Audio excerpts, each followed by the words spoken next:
গত 7 সেপ্টেম্বর বিকেল 1:45 নাগাদ কাটাখালে সংঘটিত ভয়াবহ সড়ক দুর্ঘটনায় নিহত কাটিগড়া কাতিরাইলের ওসি দীপনাথের মায়ের হাতে মুখ্যমন্ত্রী ত্রাণ তহবিলের 50,000 টাকার চেক তুলে দিলে উত্তর করিমগঞ্জের বিধায়ক কমলাক্ষ দেবপুর কায়স্থ। শুক্রবার বিকেলে দলবল নিয়ে নিহত অজিতের কাতিরাইলের বাড়িতে পৌঁছান বিধায়কের সামনে কান্নায় ভেঙে পড়ে গোটা পরিবার। যদিও বিধায়ক আশ্বস্ত করে বলেন অজিতের অকাল মৃত্যুতে তিনি বাকরুদ্ধ, এরপরও তিনি সঙ্গে আছেন এবং থাকবেন।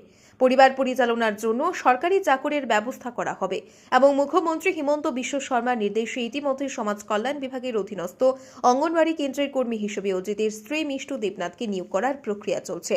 উল্লেখ্য, সড়ক দুর্ঘটনায় নিহত অজিত দেবনাথের 5 বছরের ছেলের সন্তান রয়েছে। তার স্ত্রী মিষ্টু অজিতের মৃত্যুকালে অন্তঃসত্ত্বা ছিলেন। নিয়তির কি নিষ্ঠুর পরিহাস! পিতৃমুখ দর্শন করতে না পারা শিশু সন্তানটির বয়স এখন 11 দিন। এদিন কমলাক্ষীর সঙ্গে উপস্থিত ছিলেন সমাজ কল্যাণ বিভাগের কর্মকর্তা শামীম আহমেদ, বিজেপি নেতা সন্দীপ পাল সহ স্থানীয় বিশিষ্ট ব্যক্তিবর্গ। ব্যুরো রিপোর্ট, আজকের বরাক। সুধীর দর্শক, খবরটি দেখার আগে আপনারা আমাদের আজকের বরাক ইউটিউব সাবস্ক্রাইব এবং ফেসবুকে ফলো করতে ভুলবেন না। কিন্তু ঘটনায় 4 জন মানুষ নিহত হয়েছিলেন এবং তার মধ্যে অজিত দেবনাথ, ওনার ঘরে এসেছিলাম এবং বদরপুরে যে ঘটনা সংঘটিত হয়েছিল, যারা মৃত্যুবরণ করেছিলেন ওদের ঘরে গিয়েছিলাম। কিন্তু অজিত দেবনাথের মর্মান্তিক যে পরিবেশ, যেটা ওনার স্ত্রী এবং ওনার মা, যে একটা পরিবেশ, উনি হয়তোবা পেশায় উনি চালক ছিলেন, গাড়ি চালক ছিলেন। তো ওনাদের ভবিষ্যতে কী করবে, ওনার স্ত্রী যে ভবিষ্যতে কী করবে, কীভাবে ওনারা ওনাদের পরিবার চালাবেন, সেটার কোনো মোটামুটি নিশ্চয়তা নেই। ইতিমধ্যে মাননীয় মুখ্যমন্ত্রীর সঙ্গে আমি যোগাযোগ করি এবং আজকে মাননীয় মুখ্যমন্ত্রী ওনাকে 50,000 চেক দিয়েছেন। পূজার আগে অন্তত সামান্য হলেও সাহায্য যাতে করা যায়। আর আমি মাননীয় মুখ্যমন্ত্রীকে দাবি জানিয়েছি যে ওদেরকে যাতে একটা অঙ্গনাদি ওয়ার্কার, ইতিমধ্যে মুখ্যমন্ত্রী আমাদের লিখে দিয়েছেন সোশ্যাল ওয়েলফেয়ার মিনিস্টারকে।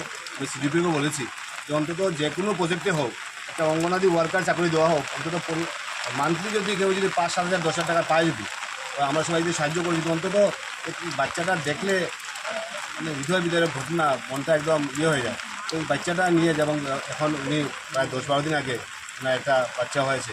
তো বিশেষ করে এই পরিবারের অবস্থাটা খুব মর্মান্তিক অবস্থা। তো এই পরিবারের সঙ্গে থাকা, পরিবারকে সহযোগিতা করা আমাদের দায়িত্ব কর্তব্য। ইতিমধ্যে মাননীয় মুখ্যমন্ত্রীকে ধন্যবাদ জানাই ওনার যে পজিটিভ চিন্তাধারা, যে ওনাকে ওই পরিবারকে সাহায্য করার জন্য যে উনি যে পজিটিভে সাহায্যতা করেন, ওনাকে তাদের মেসেজে কথাগুলো বলার সঙ্গে সঙ্গে উনি সঙ্গে তৎপরতা নিয়ে যে কাজ যে করেছেন, তার জন্য ওনাকে আমি ধন্যবাদ জ্ঞাপন করছি। সামনের দিন সবাই মিলে যাতে ওনাকে সাহায্যতা করতে পারি এই পরিবারকে, সেটাই আমি কামনা করছি। এবারের দুর্গাপুজোর প্রাক মুহূর্তে নানা ধরনের খেলার সামগ্রী সহ আনুষঙ্গিক বিভিন্ন সামগ্রী সুলভ মূল্যে নিয়ে এসেছে কাটিগড়ার চৌরঙ্গীর অন্যতম প্রতিষ্ঠান সাবু বাসনালয়। এখানে প্রয়োজনীয় তামা, স্টিল, লোহা ইত্যাদির বাসনপত্র সহ চেয়ার টেবিল থেকে শুরু করে ছোটদের মন মাতানো নানা ধরনের খেলার সামগ্রী পাইকারি ও খুচরো মূল্যে পাওয়া যায়। তাই দেরি না করে আজই আপনার দোকানের জন্য সামগ্রী নিয়ে যান এবং যারা খুচরো নিতে চান তারাও সুলভ মূল্যে সামগ্রীগুলো পেয়ে যাবেন। সাবু বাসনালয়ের ঠিকানা কাটিগড়া চৌরঙ্গী অন্নপূর্ণা রোডের বিপরীতে। শতাধিকারী সভাপতি, মোবাইল নম্বর 8638584822। প্রয়োজনে দোকানের ম্যানেজার মঞ্জুরুল বাবুর সাথেও যোগাযোগ করতে পারবেন। মোবাইল নম্বর 7896679183। ধন্যবাদ।